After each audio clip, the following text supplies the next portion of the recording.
I guess it's worth grabbing a few frames of what it looks like just before I head out. So the trailer's loaded up. That probably takes me, I don't know, if I were hurrying, less than an hour. Probably takes me an hour to fill the jerry cans, throw everything on there. I load up the trailer, then I position it back there, lower the tent on the trailer.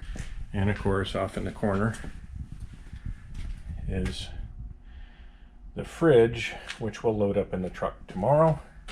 It's all plugged in, although I still haven't bought groceries. And through that door, of course, spending the night outside is my truck, where I get it kind of prepped. Maybe put a third of the gear in there, the rest I'll throw in the morning.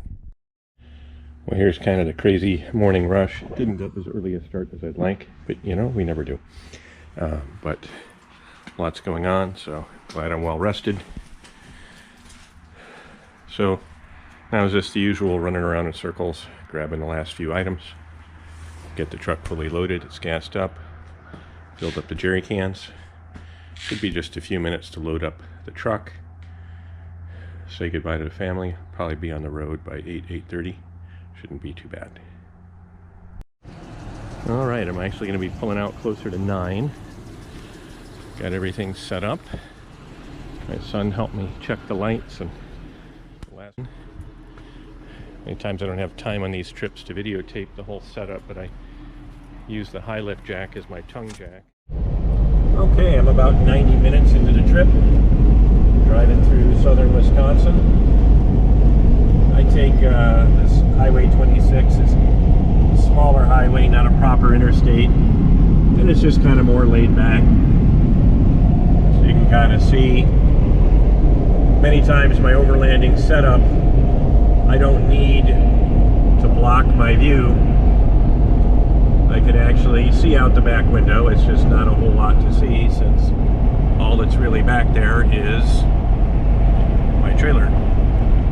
But nevertheless, I can sort of kind of glimpse just a little bit around the corners, and that's really all you need.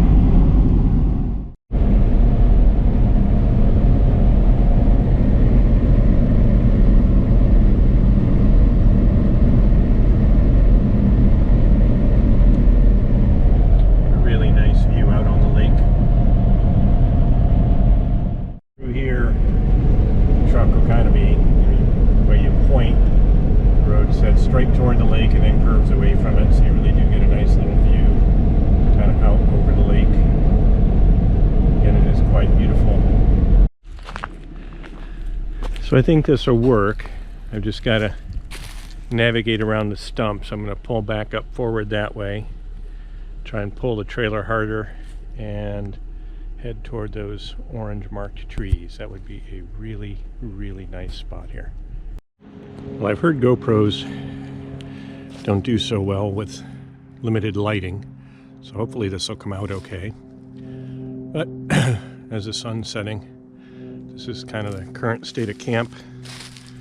I'm just kind of cleaning up brush in the area for my campfire, and no bad weather forecast, so I don't have to put up a bunch of tarps.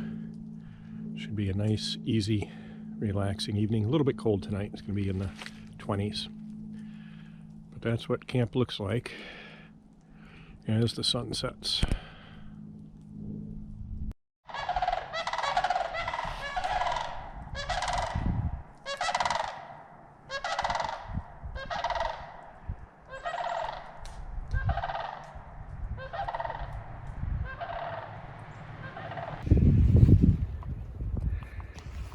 Came across a couple more cranes, and as I returned to camp, there's a flock of wild turkeys that just went down that bluff where I've been working. See that? You can just see them there. As I walk up, I'll be able to see them. That's pretty cool. So there's a, I'm guessing that's a tom and his flock. So that's pretty cool. Not your average sight on a Monday afternoon. Little flock of wild turkeys. They don't seem overly concerned about me. Maybe they know when turkey season is.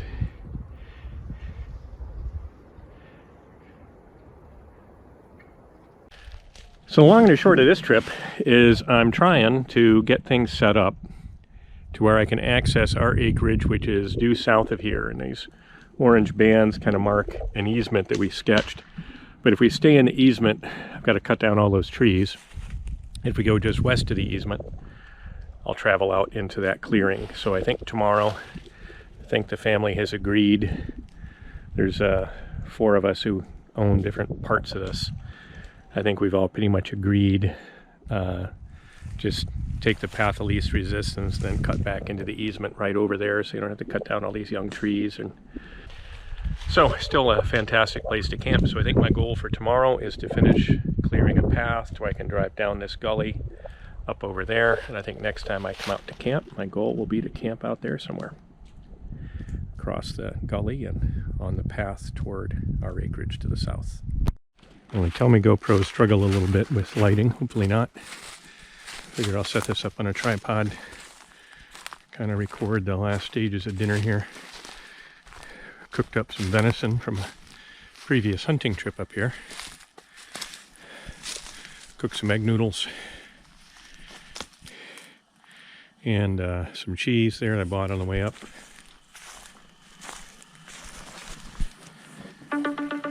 Oh, there's the timer. Noodles should be done. And we'll mix this all up. And we'll see what we got going here.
Call that good. Grab some crackers, maybe a can of beer. Let's see, let me do that. Taste tester.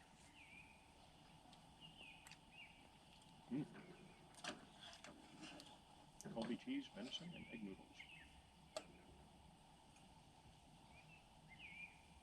Nice quick meal. Not a whole lot more sophisticated, I suppose, than Franks and beans, but tastier.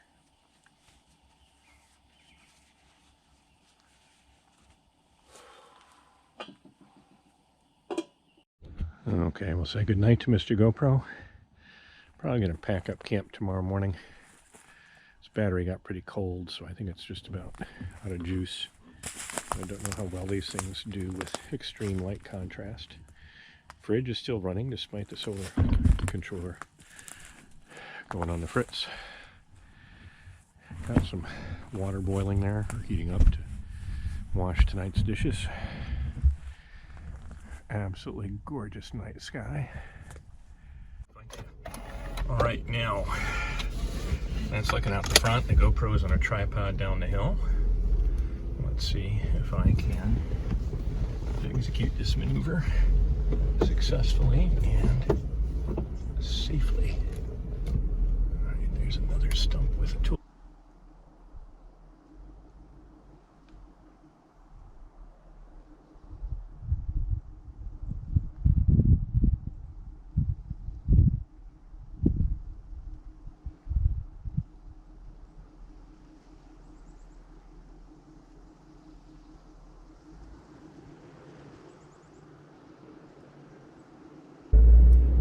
And I'm going to engage the lockers and everything else that needs to happen here.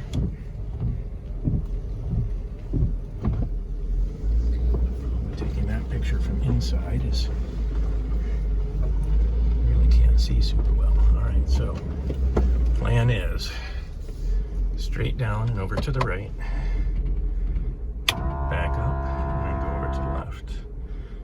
Okay, so I'm going to engage the front locker. Rear locker's engaged. I'm going to put it down in first gear. Well, I guess I'm not going to put it in first gear. There we go, in first gear. The water bottle is blocking the gear shift. All right, just so we can ease down this hill.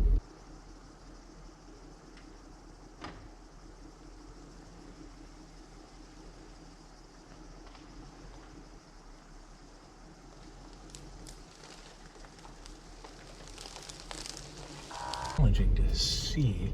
It's one of the challenges of the Hummer is you really have horrible visibility straight in front of you. You can see that's a pretty steep little incline there. And yes, going up is going to be exciting.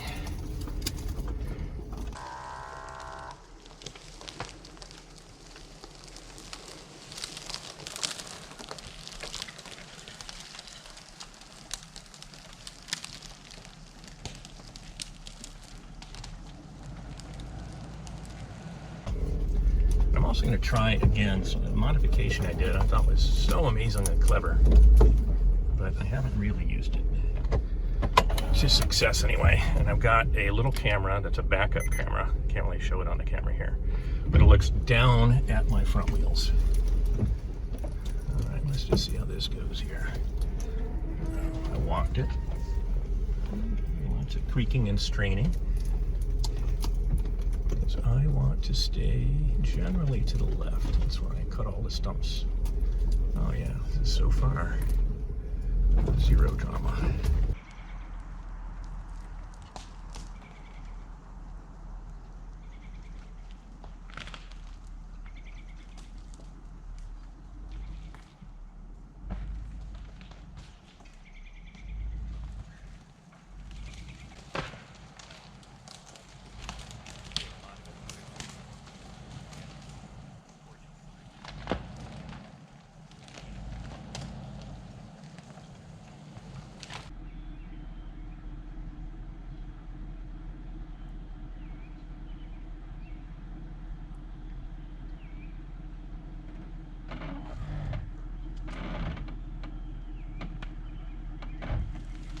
This truck has an incredible wheelbase and turning circle, so I could almost take the hill right there, but I'm not going to. I'm going to take my time, avoid smashing my panel into that stump that's right there. So I really want to maneuver this the way I want. So let's take it over here again. One more time, halfway up. And like I say, this truck would probably drive right up it there. I'm being a little bit silly, but again, I had a plan and I'm sticking to the plan. All right, now I can back straight up. Kind of smushed some of my wood pile there. Take it over this way. That was the wood pile I didn't want to smush. That's the one I stacked kind of neatly. All right, there we go. Now what could be more entertaining on a Monday afternoon than a Hummer, locked front and rear, going straight up a steep incline.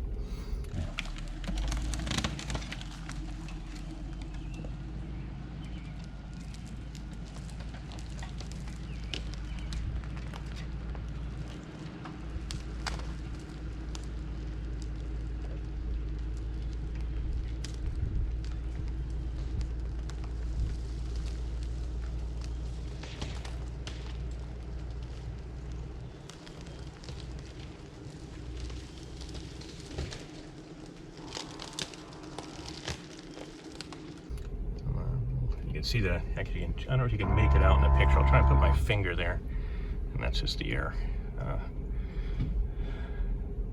Right there is a stump that I cut the top off of, but the base is still there. So I'm going to try and stay to the right of that.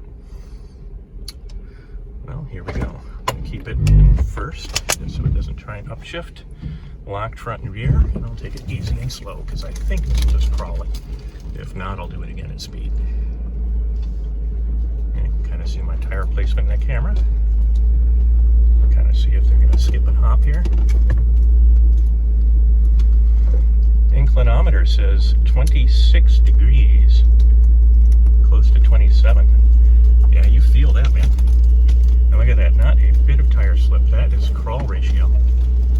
Yeehaw. That was freaking awesome, man. You can't, you know, cameras never do this justice. The GoPro is filming this, but it won't look like anything in the GoPro. That is an incredible feeling. It's like going up in a roller coaster. All right, well, that's a day's work. Cleared the path, verified that I can go up and down that hill, so it's all good. So if you're wondering what all that was about, all of that maneuvering with the vehicle is to try to establish a path and an easement to get down into our acreage. These stills give an example of just how thick the forest on that acreage is. To our knowledge, it's never been logged. So just getting from the east boundary of the property to its shoreline on Lake Michigan is an insanely impenetrable hike. So I did hike it on Gaia GPS. My path was meandering all over the place, but just absolutely beautiful. If you love simple, primitive forest, you would absolutely love what I experienced as I walked to the beach. And of course, the big reward is at the end of all that hiking, I pop out on a beautiful rocky lake shore on Lake Michigan. Strictly speaking, Little Bay Denok on Green Bay on Lake Michigan. But just an absolutely beautiful area. Okay, the second GoPro battery is just about dead. Just kind of taking my dear sweet time, taking down camp. Still haven't eaten lunch. The one thing I like about having the ability to take your time packing and unpacking is sometimes you get better ideas. So I always had the issue that if I needed that receiver winch with the fridge with me, I would never be able to get it out. It occurred to me as I was packing up to leave that I could flip it the way I just flipped it there. It's actually going to work out pretty well. Now, in order to be able to access the outlet, I got to get a little creative with the second ammo can that's supposed to go there, but I basically moved my recovery gear to another spot on that frame. So sometimes it's nice just to be able to relax and take your time packing things up because you come up with better ideas. It's also easier to do that when you're packing up and it's not raining or snowing. Well, I think there's a new record for futility in terms of how long it's taken me to take down camp, but that's okay. I was just visiting with Fred and kind of just taking my time, washed my dishes so I won't have to wash much when I get back. Just about get everything squared away. And I do like that new setup with the winch that way, so I could actually get it out without too much effort. The chainsaws don't really properly fit there. I got to figure something out. That Thule is just a little too short for the bar, particularly of the new Echo chainsaw. It's just a tiny bit taller than the steel. So I'll figure that out later. Made a list of things to repair. Had a good check-in with Fred about plans for continuing the path. So like I say, little by little. Next time I'll camp up over there across this little swale, and I'll keep pecking away at a path. So really wonderful trip. Fred did confirm those beautiful large birds. He said there's a pair of cranes. He thinks just one pair that kind of hang out. So that they have a remarkably loud call. So that's what I saw in the sky the other night. And some of the racket I heard last night, he said, was actually a dog, not just the usual banter of the coyotes. Well, I hope you enjoyed this quick video, some of my adventures up in the Upper Peninsula of Michigan. I'll close here with just a little view down the path that I'll be clearing over future visits. Finally be able to drive the Hummer in our trailer to camp deeper and deeper into the forest. It's a very beautiful area. Hopefully you enjoyed this and found it interesting.